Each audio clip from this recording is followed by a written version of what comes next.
हुआ कुछ यूं कि भारत के इलाके मध्य प्रदेश के एक गांव में धूमधाम से शादी जारी थी कि हिंदू रस्मों रिवाज के मुताबिक जिंदगी भर के साथ के लिए अभी 7 फेरों की रस्म जारी थी तो बिजली बंद हो गई। मगर शादी ना रुकी और फिल्मी मोड़ तो इस शादी में तब आया जब शादी मुकम्मल होने के बाद मालूम हुआ कि दूल्हे दोनों बहनों तब्दील हो गए।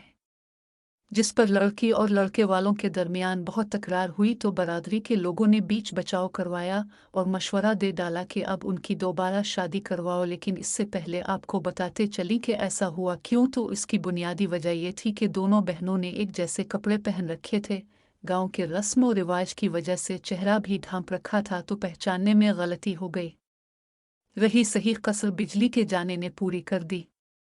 इसके अलावा ख्याल रहे कि इन दोनों दिल्हों के नाम दिनगवारा भूला और गणेश हैं।